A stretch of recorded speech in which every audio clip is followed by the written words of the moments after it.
வணக்கம் மக்களே, நல்லா இருக்கீங்களா? நான் நல்லா இருக்கிறேன். செகண்ட் இது ஒரே நாளில் எடுத்துகிட்டு நான் போடுறதுக்கு ஆந்திராவுக்கு போயிட்டோம். ஆந்திராவுக்கு போனப்போ பெரிய பொண்ணு வீட்டில் அம்மா வீட்டில் விட்டு சின்ன பொண்ணு கையில் சின்ன பொண்ணு இருந்ததுன்னு நினைக்கிறேன். சின்ன பொண்ணு கையில் அதுக்கப்புறம் மறுபடியும் ப்ரெக்னென்ட் ஆயிடுச்சு. அது அபார்ஷன் பண்ணுறதுக்காக வேற ஒரு ஊருக்கு போகணும். அங்கே தான் லேடிஸ் ஹாஸ்பிட்டலாக இருக்கும். அங்கே போனோம்.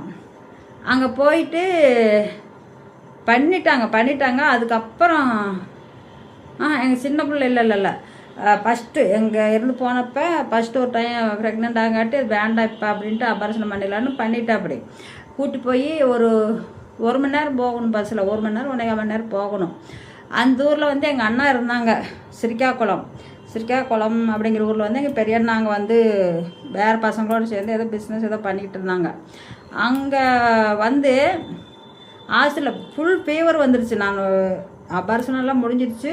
வீட்டில் ரெஸ்ட் எடுத்துக்கிட்டு இருந்தேன். அப்பா என்ன தண்ணியில் நானே தான் வேலை செய்ய ஆரம்பிச்சிட்டேன். தெரிஞ்சுக்கல ஒன்றும். நானே வேலை செஞ்செல்லாம் பண்ணுங்காட்டி அந்த தண்ணிக்குள்ளேங்க துணியெல்லாம் துவைக்கங்காட்டி ஃபீவர் வந்துருச்சு ஃபுல்லாக. அப்புறம் திடீர்னு வேறு வழியில்னு அந்த ஊருக்கு தான் கூட்டி போனார். அதே டாக்டர் அம்மாக்கிட்ட ஃபுல் ஃபீவர், தலைவலி. நர்ஸ் இருந்தாங்க. நர்ஸ் ஃபஸ்ட்டு ஒரு ஊசி போட்டாங்க, மாத்திரை கொடுத்தாங்க. மாத்திரைக்கு நிற்கல. சரி திரும்பவும் கெஞ்சி ஒரு ஊசி போட்டு விட்டாங்க. அந்த ஊசி போட்டதே நின்றுச்சு. எனக்கு தூக்கம் அப்படியே வந்துருச்சு. தூங்கிட்டுனா 2 மணிக்கு என்னமோ போட்டு விட்டாங்க ஊசி. அன்றைக்கி ஞாயிற்றுக்கிழமை. அப்புறம் சரி ஒரு ஒய்ஃபு முடியாத கட்டத்தில் தூங்கிட்டேன்.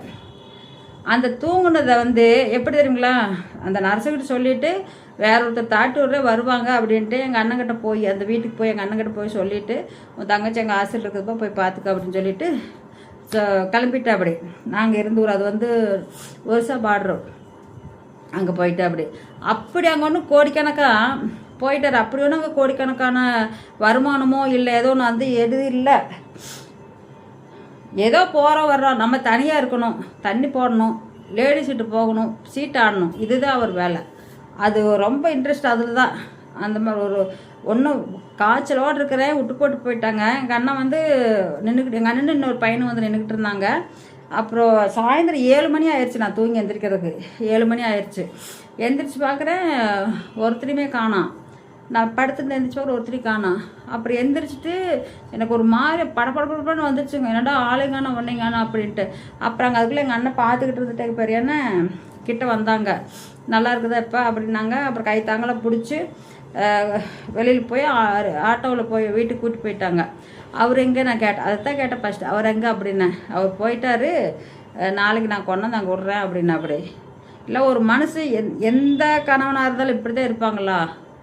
எனக்கு தெரிஞ்சு தெரியல. அது எனக்கு சில இதெல்லாம் இருப்பாங்க. இல்லை நான் சொல்கிற சான்ஸில் இருப்பாங்க. தண்ணி போட்டால் அவங்க ஒரு மைண்டில் பேசிகிட்டு இருப்பாங்க, இல்லைன்னா இது ஒரு மாதிரி போய்கிட்டு இருக்கோம். இந்த மாதிரி இருக்கும்போது ரொம்ப வேதனை வந்துருச்சு.